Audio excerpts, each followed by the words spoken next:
ሰላም ክብራት ተኸታተልትና ከመይ ቀኒኹም ብምኽንያት ዋንጫ ናጽነት ዝተኻየደ ውድድር ብሽግለታ ዞባ ማእከል ውጽኢት ሒዘልኩም ቀሪበለኹ ሰናይ ምክትታል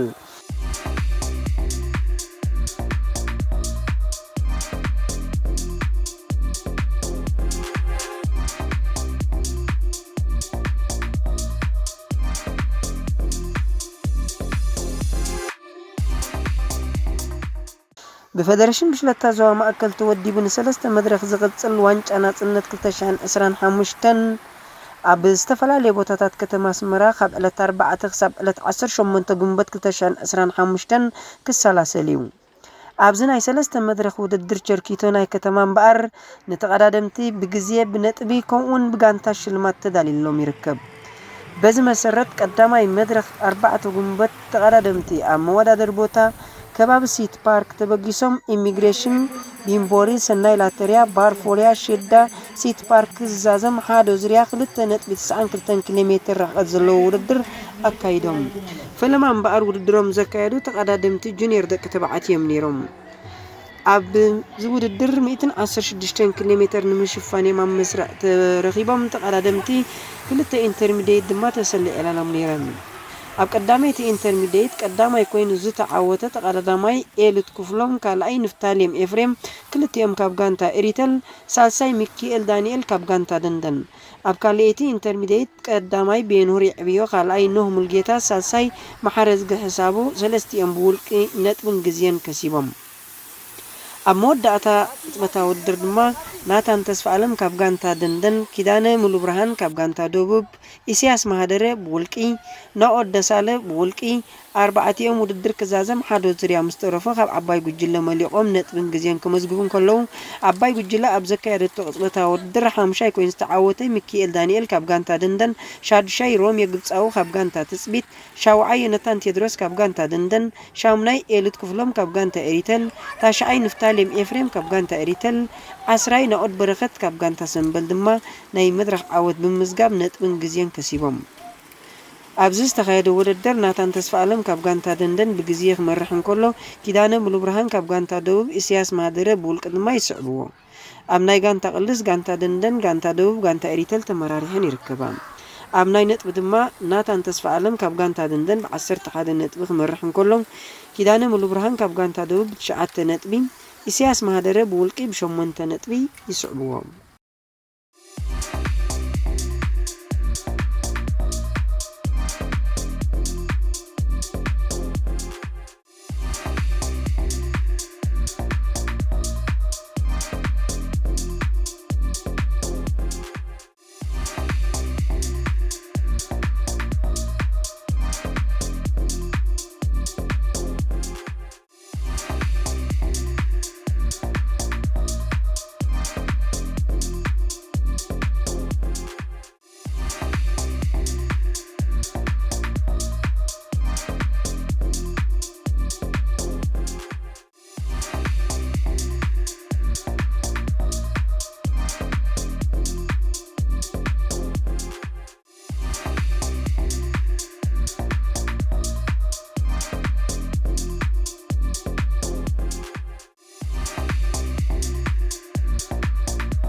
ናይ መጨረሻ ደወል ይዋበኩም ኣለዋ ሰውዕሎ ተቐዳደምቲ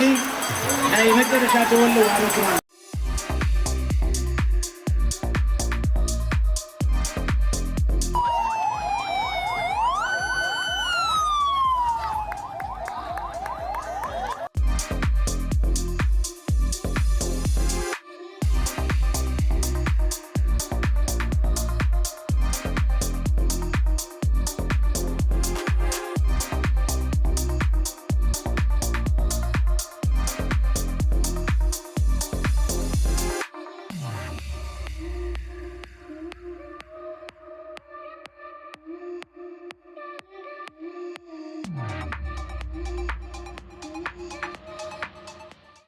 ተቀዳደምቲ ደቂ ኣንስትዮ ኣብ ዘካየደኦ ናይ 110.9 ኪሎ ሜትር ኣብ ቀዳመይቲ ኢንተርሚዲየት ኣድያም ዳዊት ካብ ጋንታ ደንደን ቀዳመይቲ ኮይና ክትዕወት እንከላ ናርዶስ ጸጋይ ካብ ጋንታ ደቡብ ፌበን ሃይለ ካብ ጋንታ ሰራይ ሳዋ ድማ ስዒበን ኣትዓዊተን ኣብ ካልእቲ ኢንተርሚዲየት ራሄል ነጋሲ ካብ ጋንታ ጋላ ነፍሒ ሲደም ሃብቶም ካብ ጋንታ ሰራይ ሳዋ ኣድያም ዳዊት ካብ ጋንታ ደንደን ሰለስቲአን ናይ ነጥብን ግዜን ተመራሪሕን ከመዝግባን ከሎ ኣብ መወዳእታ ኣብ ዘካየደኦ ሓያል ቅጥበታዊ ውድድር ድማ ናርዶስ ጸጋይ ካብ ጋንታ ደቡብ ንውድድራ 36 ኪሎ ሜትር ኣብ ሰዓት ብምርጋጽ ቀዳመይቲ ኮይና ተዓዊታ ራሄል ዘርሰናይ ካብ ጋንታ ደንደን ደሊና ግርማይ ካብ ጋንታ ደንደን ሮዚና ብርሃነ ካብ ጋንታ ደንደን ብርክቲ ፍሳያ ካብ ጋንታ ዓራቅ ፌበን ሃይለ ካብ ጋንታ ሰራይ ሳዋ ሲዶን ሃብቶም ካብ ጋንታ ሰራይ ሳዋ ኣድያም ዳዊት ካብ ጋንታ ደንደን ኣርሴማ አንደጽን ካብ ጋንታ ዓራቅ ሚለን ያፌት ካብ ጋንታ ደንደን ድማ ክሳብ 10 ናይ መድረኽ ዓወት ዘመዝገባ ተቀዳደምቲን ሓደ መግሎ ኩርክ ማዓልቲ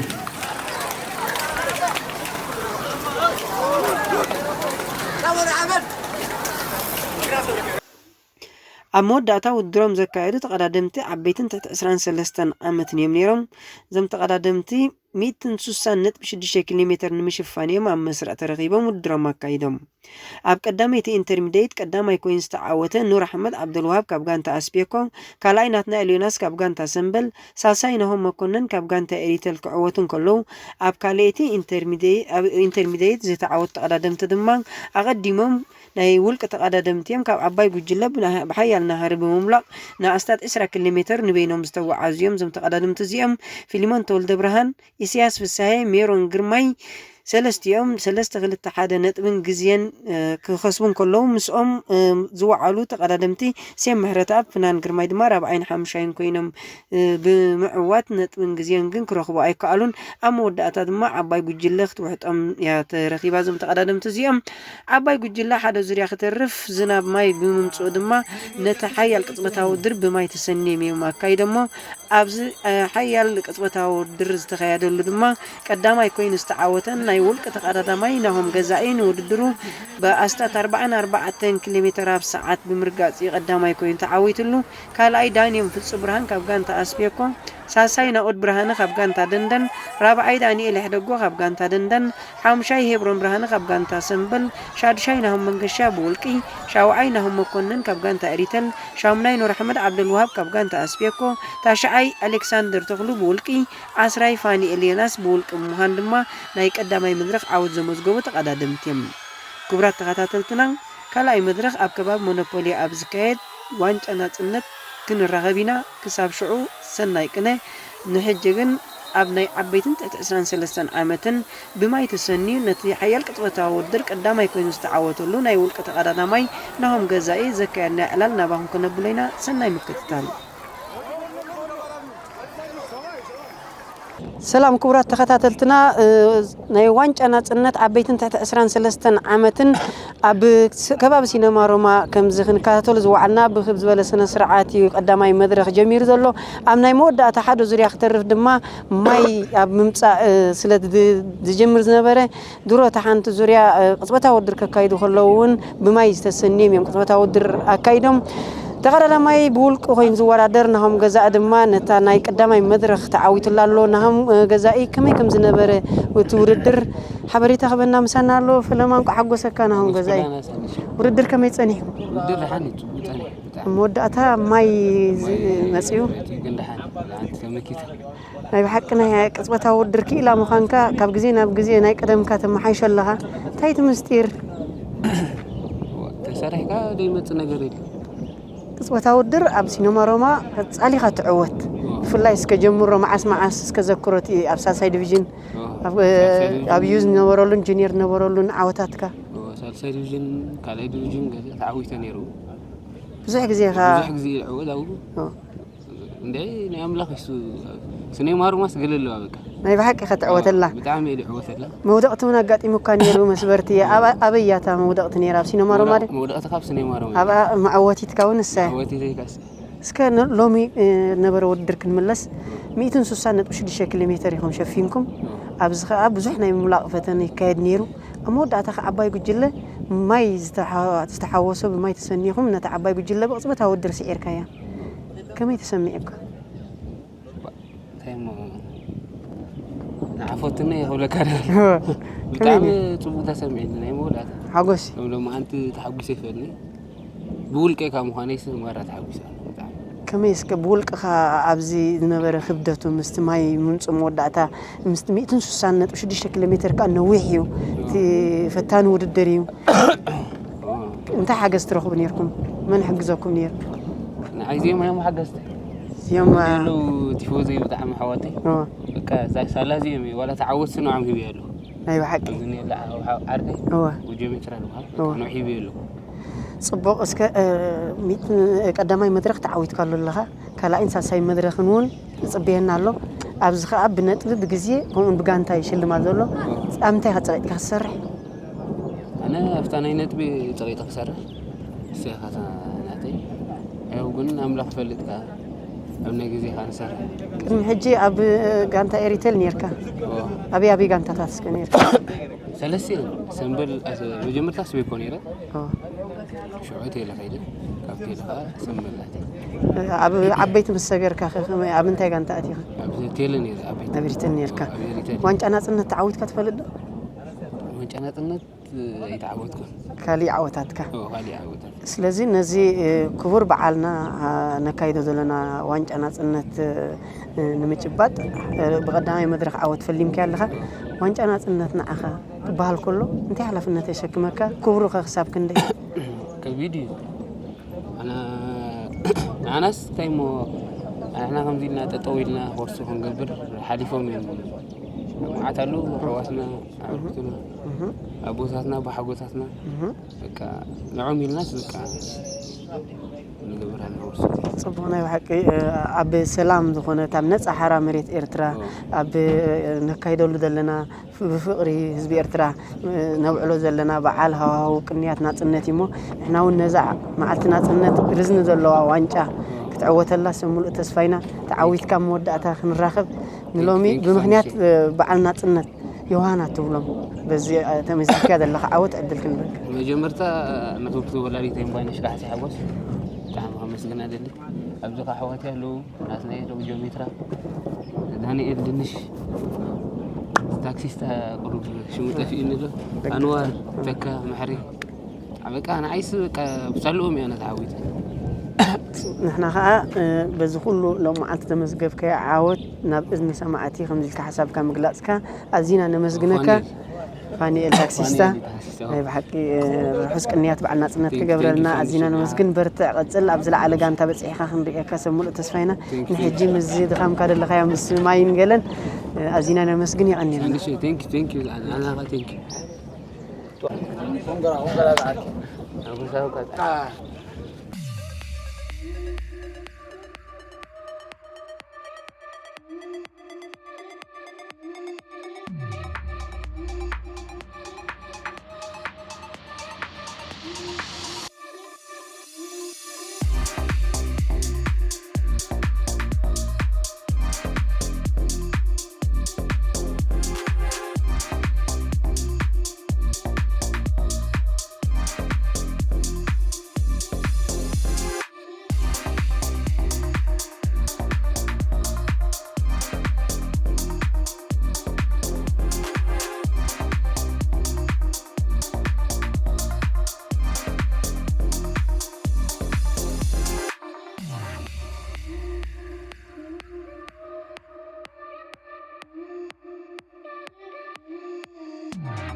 እዩ